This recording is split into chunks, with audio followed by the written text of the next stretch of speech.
Without the ones like you, who work tirelessly to keep things running, everything would suddenly stop. Hospitals, factories, schools, and power plants, they all depend on you. No matter the weather, emergency, or time of day, you're the ones who get it done. At Grainger, we're here for you with professional-grade industrial supplies. Count on real-time product availability and fast delivery. Call, clickgrainger.com, or just stop by. Grainger, for the ones who get it done. Hello and welcome. It is Eric Erickson here, the Eric Erickson Show nationwide. Glad to have you with me. The phone number, if you'd like to be on the program, 877-973-7425.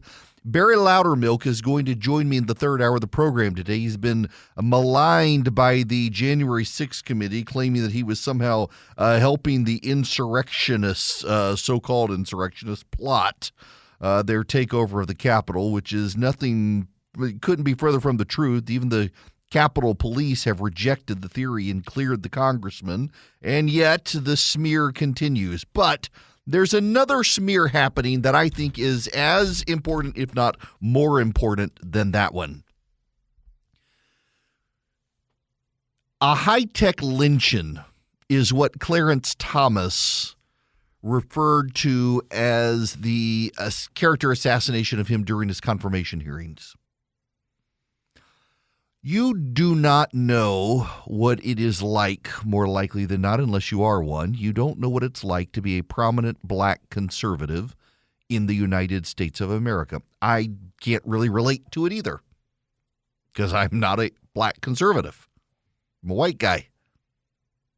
If you're black in this country, you are presumed to be a Democrat. If you are black in politics, you are presumed to be a liberal. To be a black conservative in this country is to reject your race, according to Democrats. They don't like it when you are a independent-minded black man who happens to be a conservative, and they really don't like it when you have a lifetime appointment to the United States Supreme Court. Since Clarence Thomas got on the court in the early 90s, appointed by George H.W. Bush, he's now served longer than any other member of the court.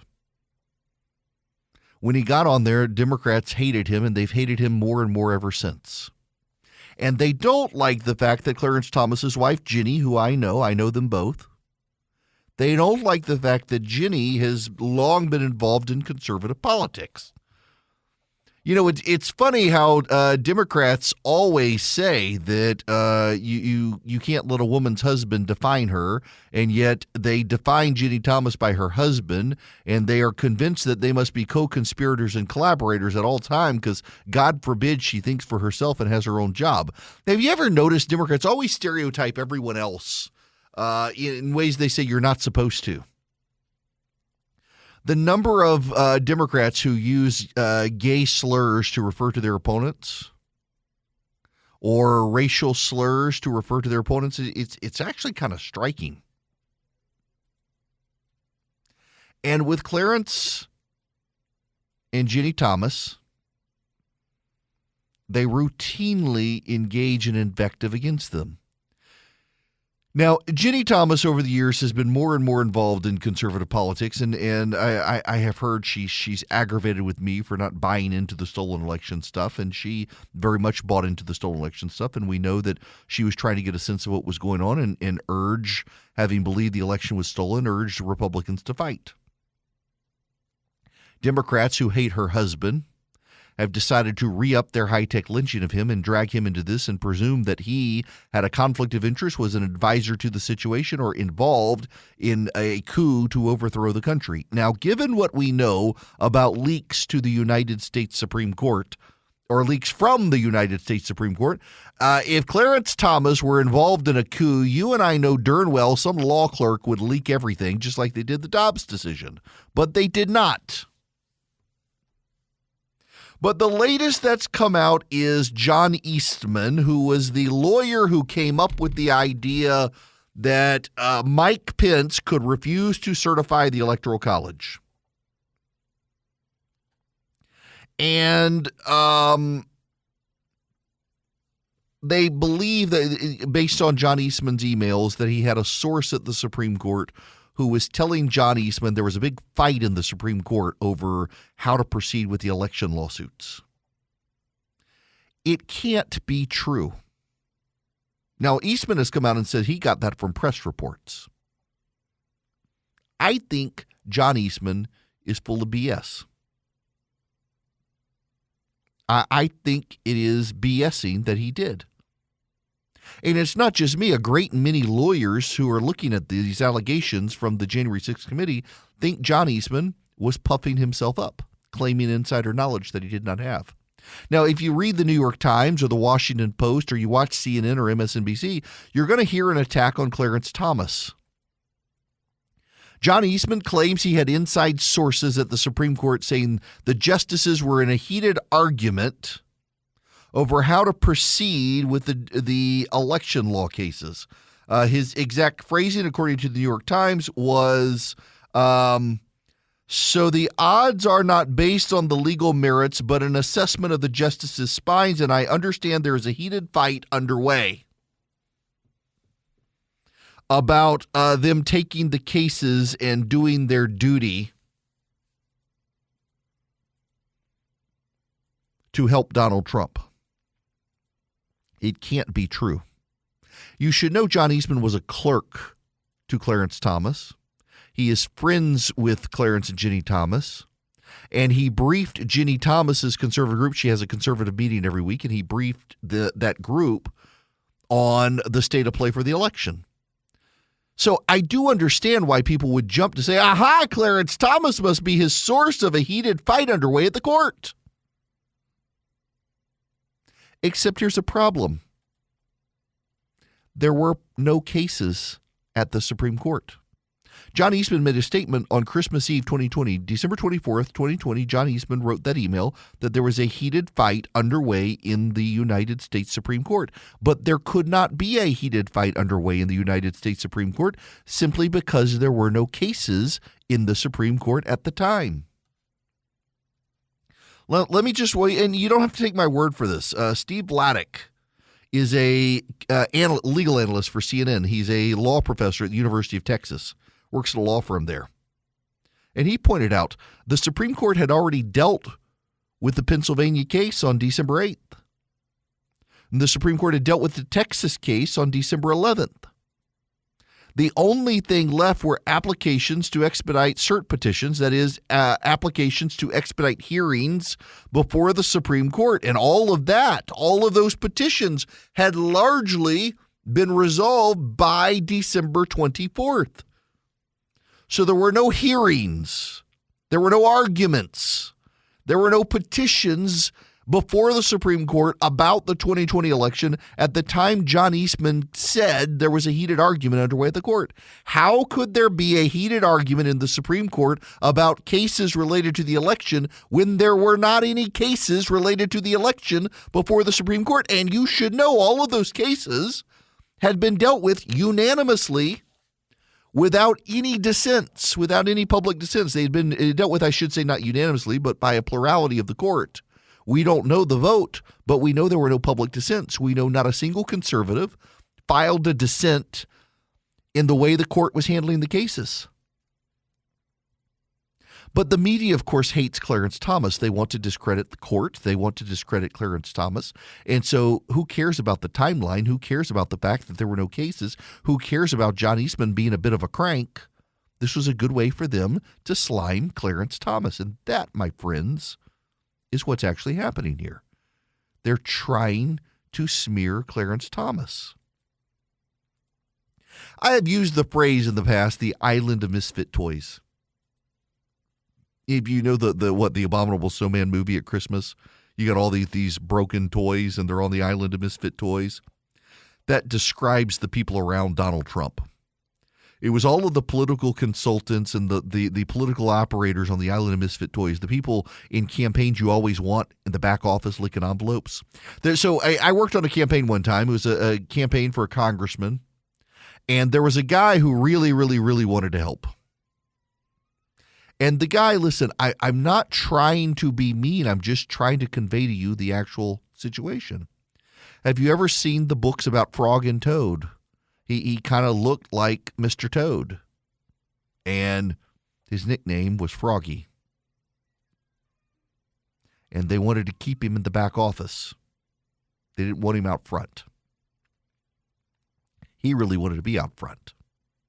But he wasn't the sort of person you wanted to be out front, because he was the sort of person that once he started, he didn't have any situational awareness. He had no people skills. And if he started talking, he kept talking, and he wouldn't stop talking, and he couldn't get the social clues that people were starting to step back and walk away. He would step forward as people stepped back, and people were ready to move on to another conversation. It reminds me of Charlie telling me he was in an event a while back, and some guy was like that, and one of the people in the group just very matter of fact said, "Okay, I'm done. I'm going over here now to a different conversation," and just got up and walked away. And Charlie's like, "Man, I wish I was like as crass as that guy." Which I'm surprised Charlie wasn't the guy who did it. But, there are the people you want to keep in the back room. They don't have the social skills. They don't have the people skills. And you're not trying to be mean. You're just, honestly, they don't have relatable skills. They don't interpret other people well and the like. And they're the island of misfit toys, and every campaign has them. And they're not very good at being political consultants. They have very strong opinions and no awareness that they're not very good. People don't like to work with them. John Eastman strikes me as he was on the island of misfit toys. The Sidney Powells and the Rudy Giulianis and the Mike Lindells and the John Eastmans. John Eastman's claim to fame before the election, he was the Kamala Harris truther. John Eastman in Newsweek posited that Kamala Harris might not be able to be vice president because her parents might not have been American citizens or residents in a way that gave Kamala Harris birthrights, even though she was born in the United States. And when called out on this is such a BS opinion, you say, "Oh, I'm just asking questions. I'm just asking questions." They always are just asking questions. He ran for California Attorney General in 2010, the year Kamala Harris won, and wanted to call himself a assistant attorney general. And you get to put your qualification on the ballot, and his qualification was he was an assistant attorney general because he helped South Dakota one time take a case to the Supreme Court. Even though he didn't work for the South Carolina Attorney General's office, you're designated an assistant AG when you do stuff like that, and so he wanted to run like that. California Supreme Court said, nope, you can't do it. He had to run as a constitutional law attorney. He didn't make it out of the primary. He ran for Congress in 1990, got his butt kicked. He's one of those guys. And so he's a BSer, and he wants to puff himself up, and he wants to make himself sound important. He clerked for Clarence Thomas, and that was kind of like the high point of his life, all downhill from there. And now all of a sudden he gets the case of a lifetime. He gets a case for Donald Trump to overthrow the 2020 election, and he comes up with an idea that behind the scenes we know as of yesterday, he told Mike Pence's counsel it would be thrown out in the Supreme Court 9-0. That's important because it means even he thinks Clarence Thomas wouldn't take his argument seriously. And yet that's what he pursued, a nonsensical argument that he doesn't think even Clarence Thomas would uphold. He had a moment advising the president, and he puffed himself up and claimed he had insider knowledge of Supreme Court operations, that there was a big fight. The media is seizing on that, blaming Clarence Thomas. But if you actually look at the timeline, if you actually look at the facts, if you actually look at it dispassionately, you have to conclude he was making it up because there were literally no cases at the Supreme Court at that time for them to even have a fight about. Every case had already been dispatched with no dissents. It's really hard to believe they were having a heated argument about how to proceed with a case when there were no cases. But if you're in the media or in the Democratic Party and you hate Clarence Thomas, well, who cares what the facts are? You got a story to tell, and it's always one against Clarence Thomas.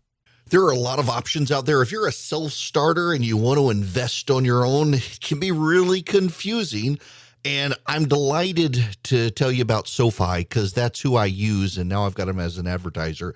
If you're a SoFi user, my gosh, you get all sorts of options, great research. You get the ability to invest in stocks, EFTs, crypto, plan out your retirement. More importantly, you got people you can call on. I mean, for example, I can use SoFi to buy stocks and EFTs and do the deep dive research if I need to and get complimentary financial planners ready to help answer questions. You can too, whether you're stuck on where to start or need help deciding what to do next. You can even save for retirement with traditional Roth and SEP IRAs. They have so many options. If you're into crypto, you can also explore crypto. They've got 30 available coins: Bitcoin, Ethereum, Cardano, Solana, Dogecoin, and so much more.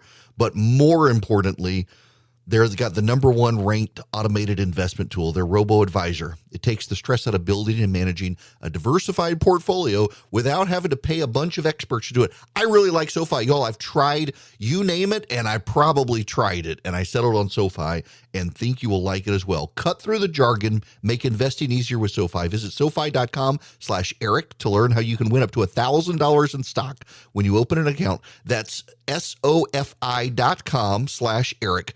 Brokerage and active investing products offered through SoFi Securities LLC, member FINRA SIPC. Hi there. How are you? It's Eric Erickson here. We'll go a little easy on the phone calls today. The phone number is 877-973-7425. If you'd like to be on this here program. By the way, you should know, speaking of the Supreme Court, Sonia Sotomayor has spoken out about Clarence Thomas on Thursday evening. She said he is, quote, a man who cares deeply about the court as an institution. That she said, while she disagrees with the conservative justice, she believes that we share a common understanding about people and kindness towards them. Justice Thomas is the one justice in the building that literally knows every employee's name, every one of them. And not only does he know their names, he remembers their families' names and histories. He's the first one who will go up to someone when you're walking with them and say, is your son okay? How's your daughter doing in college? He's the first one that, when my stepfather died, sent me flowers in Florida. It's striking to hear Sotomayor talk about Thomas in such terms, because there have been a lot of rumors over the years that they don't get along. For her to defend him, particularly in light of what's going on, is a big tell that we are overstating the issues in the court. And I think that's probably the case. So people don't really know what's going on in the Supreme Court. We really don't have an idea. We presume, we pretend that we do, and we don't. And so the result is this fictitious, imaginary belief that we have some insider knowledge, and that is what, what's his name, John Eastman has run afoul of. Now, interestingly enough, we got to move on to an infuriating story that I wonder if at some point the Supreme Court will have to deal with. There is a toddler mask mandate in New York City still. Some federally funded programs in New York are insisting through a mayoral directive that if you get these federal funds, the mayor says you got to keep your mask on. The face cover requirement for Head Start programs is in effect for all individuals 2 years of age and older. There are actually about a dozen school systems in the nation still that are requiring masks for kids. It's absurd. Truly, I mean, honestly, it really is absurd that we're at this point where masks in this country are being imposed on kids. And, you know, some states are wanting to impose toddler vaccine mandates, too. The whole thing is just genuinely bizarre. People have lost their minds. You would think we'd be over this. But, you know, COVID's coming back. I actually know a number of people all of a sudden who have gotten it again. And it doesn't seem to be going away. Some who were unvaccinated, some who were vaccinated. People seem to be still getting it. It seems to be picking up in speed. It's just part of people being inside because it's so hot outside. People are getting it inside, but goodness gracious, it's not over with.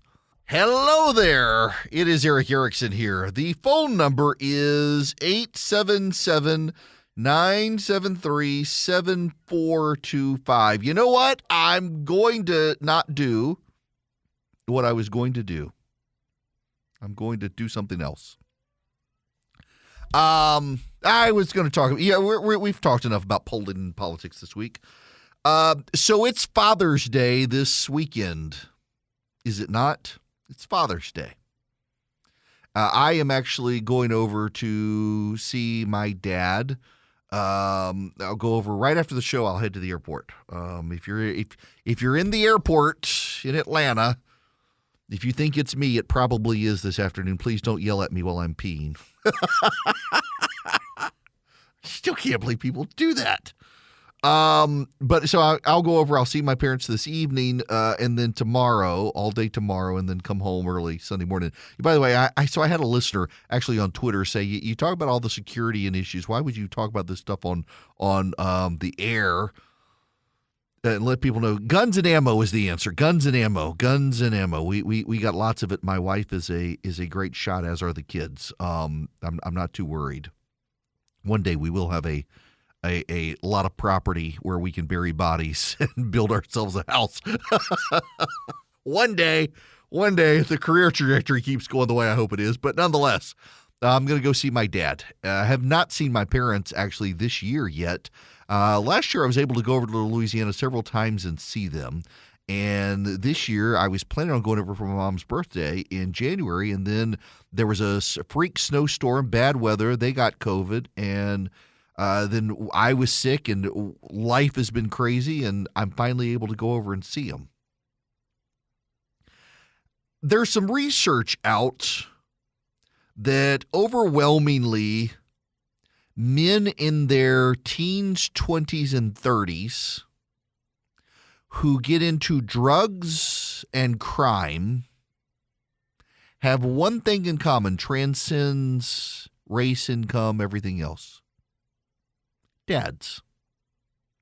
The ones who get into the drugs and the crime are the ones who do not have fathers at home. You know, porn is something that a lot of guys struggle with, increasingly a number of women, but it really is still mostly a male thing. I have a number of friends of mine who in high school and college struggled with pornography. I know people now who do. I've had friends who have had to deal with it. It destroyed their marriages.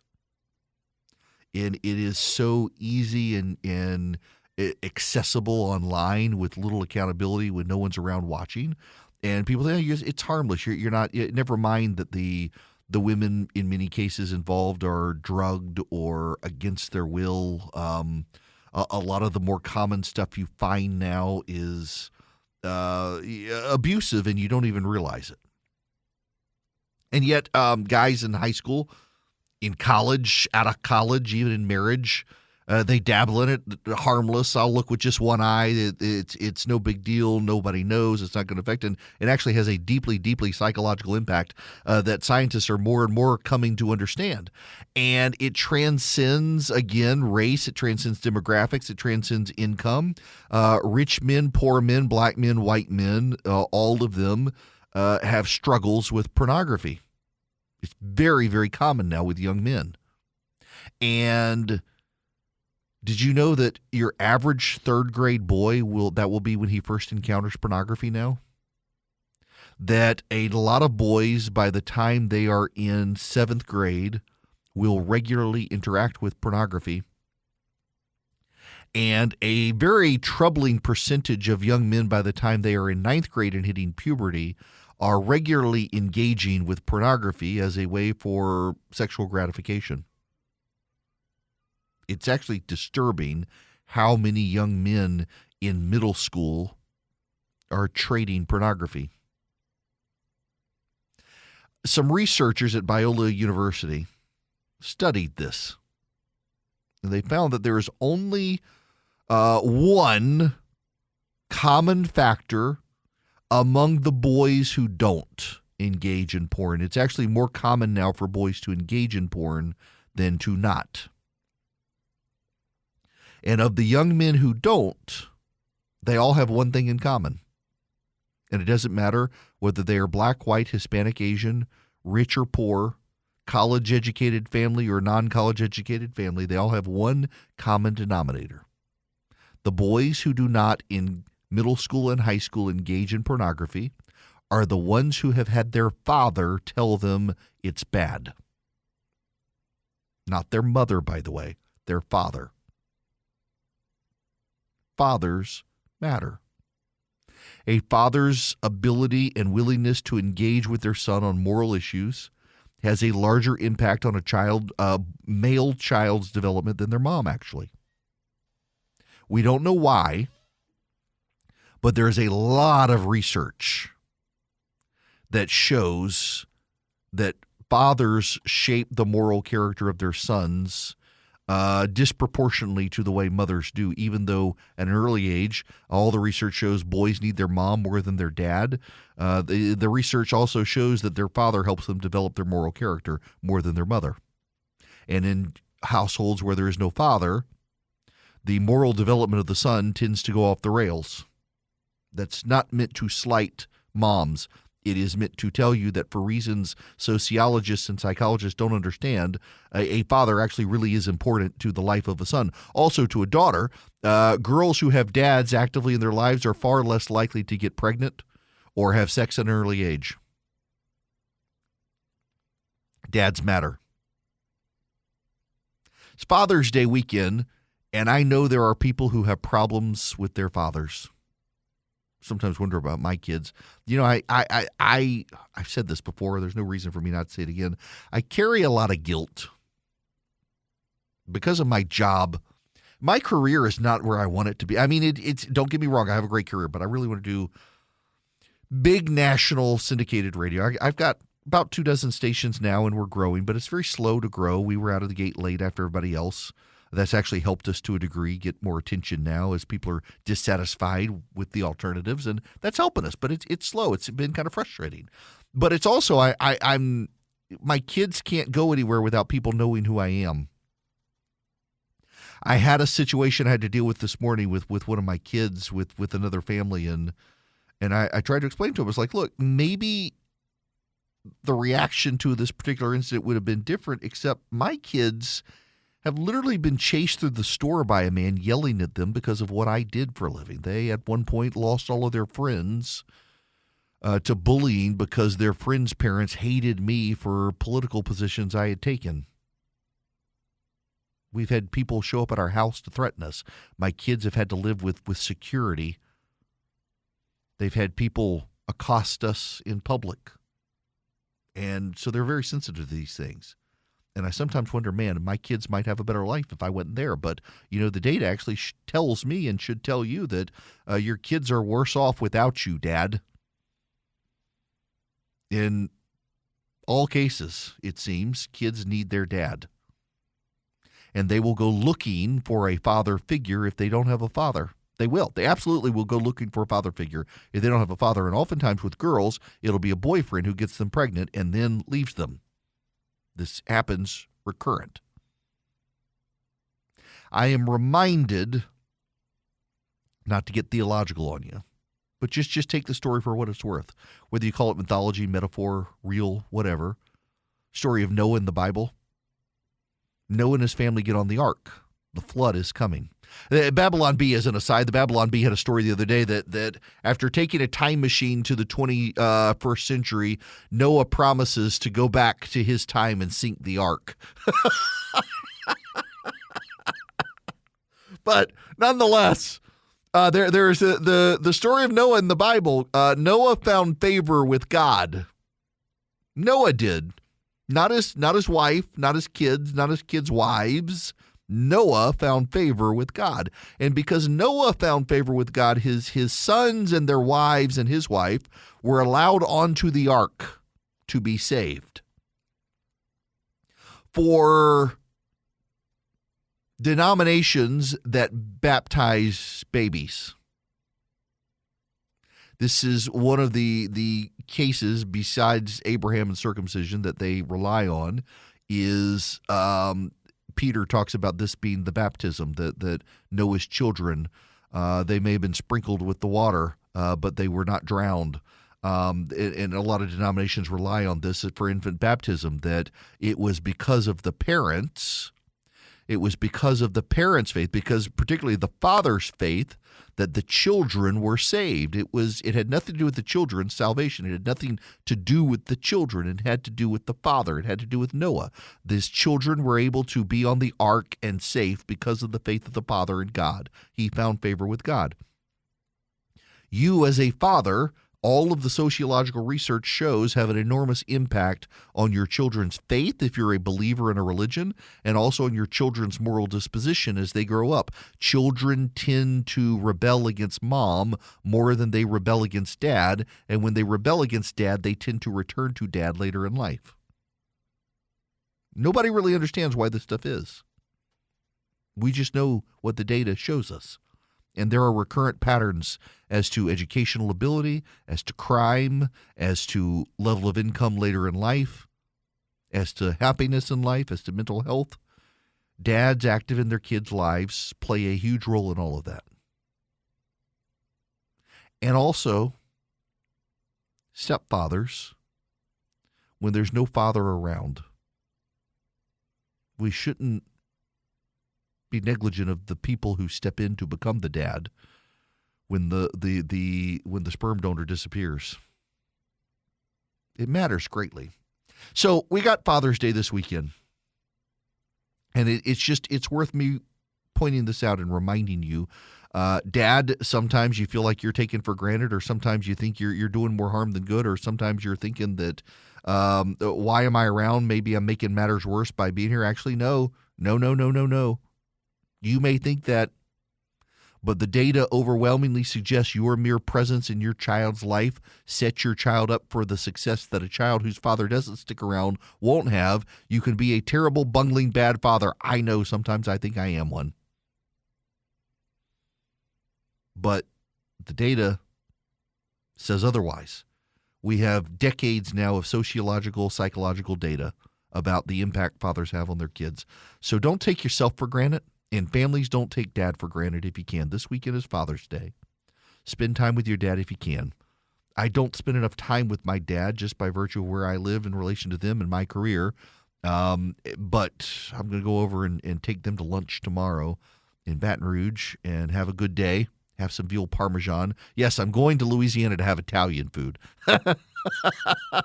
Now, I'll get a cup of gumbo. The hotel I'm stayed at, it's the only hotel I've ever stayed at in America that has like the greatest coffee shop in the world and also really good gumbo. So I'll make sure to get some room service gumbo, if nothing else. They got great gumbo at the hotel. And they also have a great coffee shop. I'm so spoiled with my coffee machine these days. I have a coffee machine at the house. It's fantastic. And I miss it when I leave, and I almost took it on vacation with me. And I didn't, and I should have, because it's so much better than anything else I get anywhere else. But, man, this hotel, it's got good Cajun chicory coffee. My gosh. So I'll have that, and I'll have a good time with my parents. These sorts of things matter. Dads matter. Happy Father's Day to the fathers out there.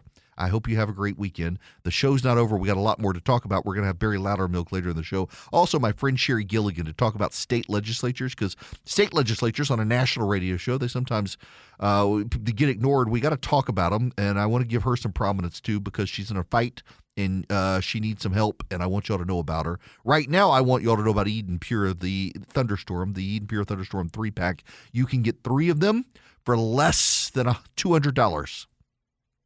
Each of them normally costs over $150. And you're going to be able to get them for less than $200. You're going to save $200, and you're going to get free shipping. It's an incredible deal from Eden Pure. These things, I've actually got one in my suitcase because, man, the last time I went to Louisiana, I don't know what person was smoking in the car, but it stunk. And I had to use the Eden Pure Thunderstorm to clean it up. I keep my Eden Pure Thunderstorm. One of them, they're small, they're portable, that you can hold it in your hand. Keep it in my suitcase. And it's going with me. And you can get 3 of them, one for upstairs, one for downstairs, and one to travel with you or put it in your basement. And it just wipes out the odors. It cleans out the odors. It cleans out the dust, the mold, the pollen. You just wipe it out on occasion. It's filterless. Go to EdenPureDeals.com. Eden, like the Garden of Eden, EdenPureDeals.com. You put Eric 3, ERICK 3 in the discount code box, and you will see the Eden Pure Thunderstorm 3-pack. You get 3 of them for less than $200. EdenPureDeals.com. The discount code is ERIC3. This hour of the program brought to you by First Liberty Building and Loan wherever you are nationwide. First Liberty can help you if you need to grow your business. Reach out to them, FirstLibertyGA.com. $750,000 loans and higher, though. They're doing big deals now. FirstLibertyGA.com. Reach out to them. Tell them I sent you. Spend 10 minutes with them. See if they're a good fit for you, you for them. Let's go to the phones. Rooster, I hadn't talked to you in a while. Rooster, how are you? Yeah, Eric, I just hadn't had anything that I really needed to bring to the program. I mean, you've got so many cool topics, and I don't know everything about all the topics you talk about. But well, thanks for calling. I've had this little tip that's been floating ever since you cut your finger that I wanted to tell you, but I didn't want to call just to tell you about this little home remedy. You know, a lot of times in our society there are products that work good, but there's a home remedy that works even better. Mm-hmm. And so I've got a tip for you that will work better than anything else about stopping the bleeding. All right. Cornstarch. Put Really? cornstarch on the wound, and it will clot up and make a artificial scab, and it will stay on there and stop the bleeding like nothing I've ever seen. And then whenever, like a scab would naturally come off, it comes off and there's no scarring. Oh, that's actually very useful because, I've got this. I wonder if this scab stuff they put on me at the emergency room is like that. That's a handy one to know because particularly as I'm traveling this weekend, I may need to. I've been worried about this thing pulling off. Rooster, that's impressive. I'm very glad to know that. Well, I mean, the cornstarch, when you put it in food, what does it do? It thickens up, it clots. Yeah. You put it on your wound, it'll thicken up and clot, and it will save your life. I had a grooming wound that would never close up, and it took care of it, and I looked like they'd taken my unicorn horn off for like a week. Yikes.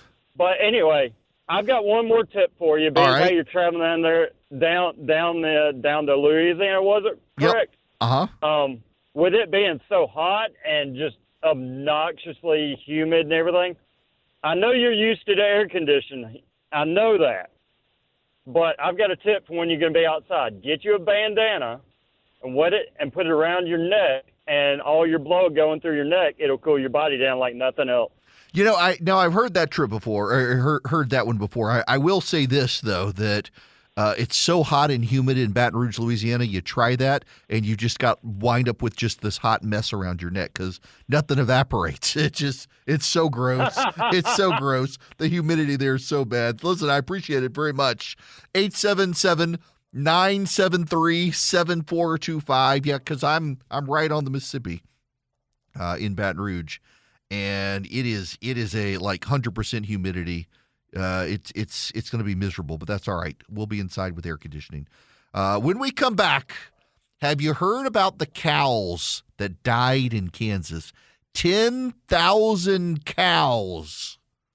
I've actually got the story there. You probably need to hear it because some of you are getting played by conspiracy theorists on the internet. When if you actually knew the story and what was going on, you wouldn't be so freaked out about this. Nothing nefarious that I know of, but some useful data to put in perspective 10,000 cows falling over dead in Kansas.